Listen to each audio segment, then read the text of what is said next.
to try to get more evenness through the beginning, like everything's more fluid, I think you need to lighten your arms a little, in certain places. Like in the beginning, I think it's very light and breezy, wouldn't you say? Is that feeling? Can you just let your arms just do that? Like roll through groups of notes. But you have to think evenly, of course. Yeah, that's more the sound we want. Exactly. That's Schubertian for me. For the beginning, certainly. Right, and this is, you could say, is deeper, but it's still very curvy, right? Floaty. Right.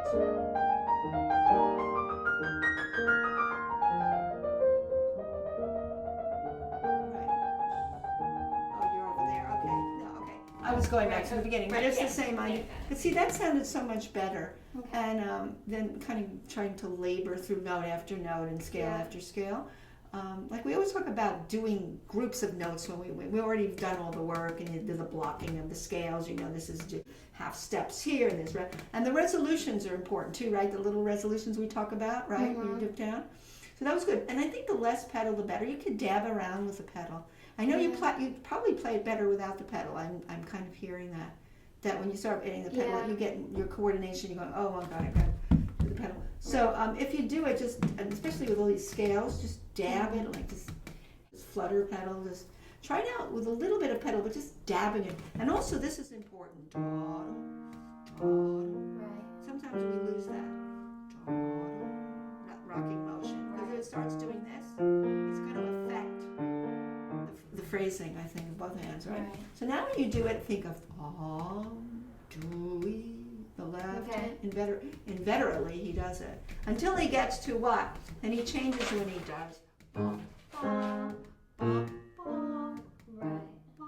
You have to make a difference. The listener has to know, oh, something changed. Now you did very well on your looping around those notes we were practicing, measure 22 and 23. Those are nice because now they're not fading out. You're looping to the high notes from the fifths, right? The fifths in the sequential measures. Okay, try it now with a tiny bit of pedal, but not that much, just a tiny dab.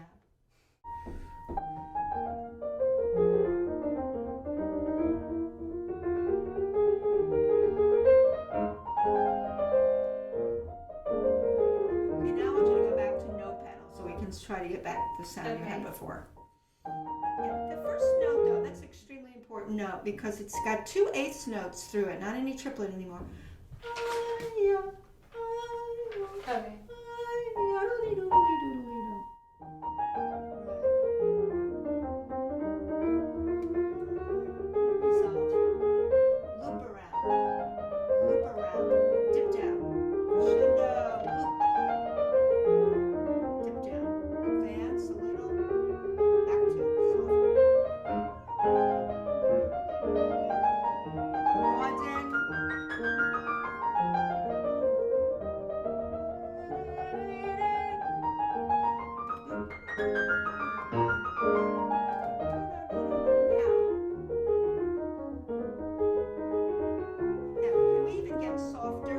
So the softness is only in relation to what you did before, so you can come down softer.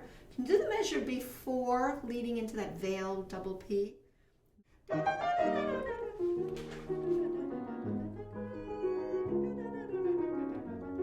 know what I do? I do a soft pedal there. Especially with a very bright piano like that one over there, because I really want a huge veiled down. So I'm fairly deep in the keys on the measure before, and then I take a little breath and I veil it down with the soft pedal. And of course, I do use the combination sustain very tastefully if I can. So try the measure before 20. Well, you don't have measure numbers, right? Yeah, get the loopiness. Da da da da da da da da. Let's see how clear we can get. Watch. So you can see that's a tonic. E flat basic configuration. You're just skipping and then you're coming down the scale, and at the end you have a step. It's really E flat, right? Then we know the surprise is parallel minor. Good. So you're gonna have to have more tone here, so you can go. You're in the keys there. You're in the keys. Yeah.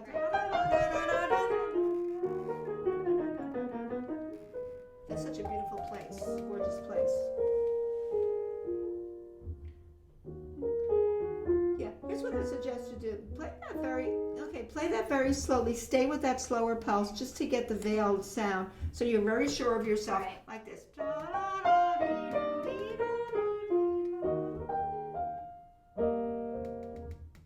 Groupings of notes.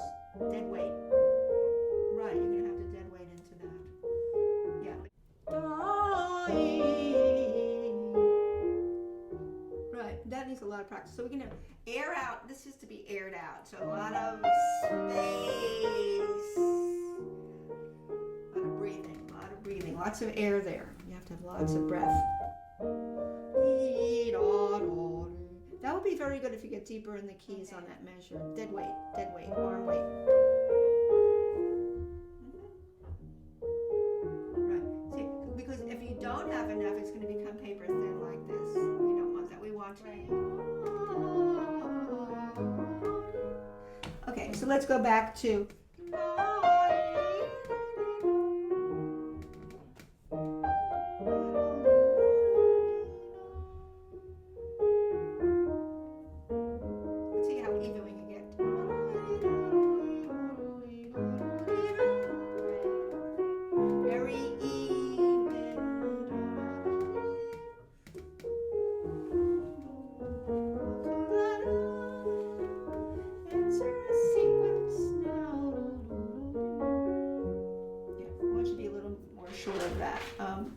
You have to play it as slow as you're sure of it.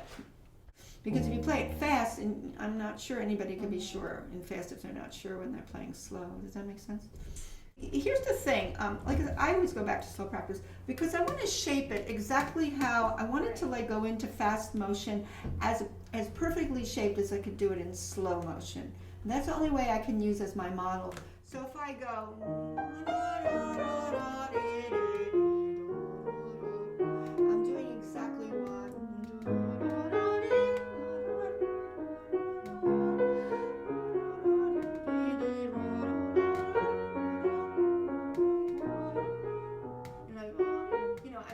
Doing dead weights and I'm just transferring weight across.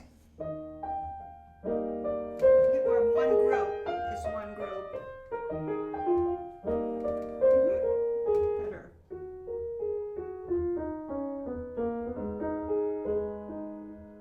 I think he wants us to go more to double stem note. So he's bringing out the destination. Where's the destination? It's the long note. Those are the principal notes.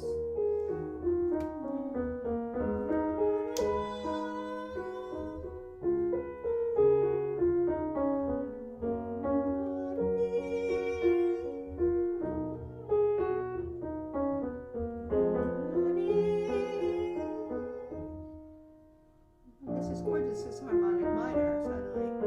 First time we've had harmonic. Now he's building now. Now he's building a little, right? Yeah, each one's getting more. And roll, resolve. Right, so you have to know how you're shaping it, right?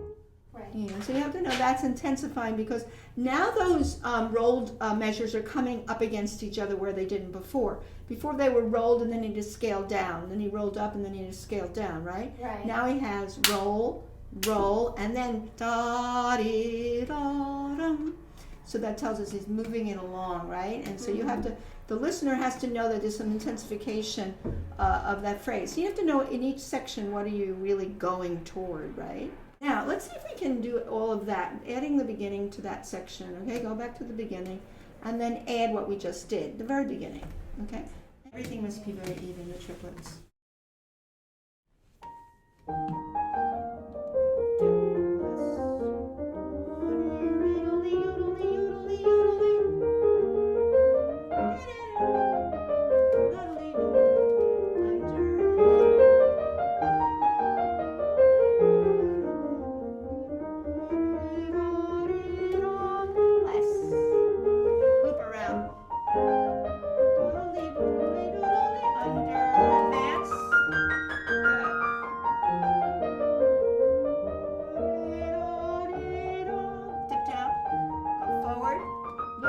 sound. Keep it that way. Keep it. Dee-doo-dee, doodle-dee, nothing.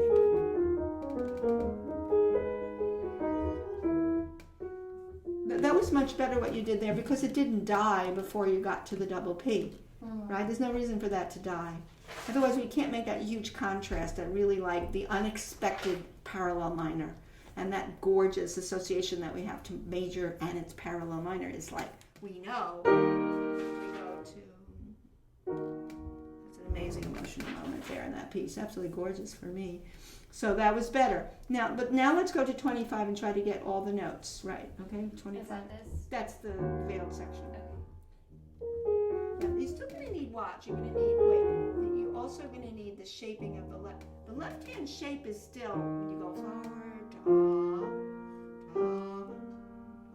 now he's doing, so still shape it. Move my toe around. 4 chord. 5 of G flat, major.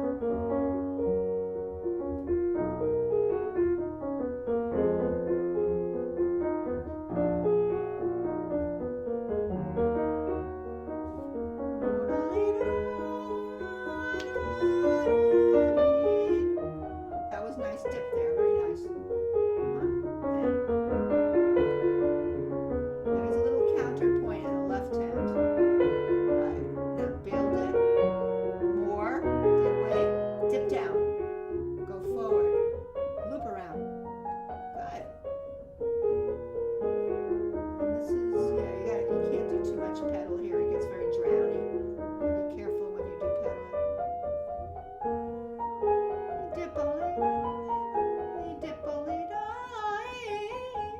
Ooh, too much. One-a-lee, two-a-lee, three-a-lee, one-a-lee, two-a-lee, three-a-lee,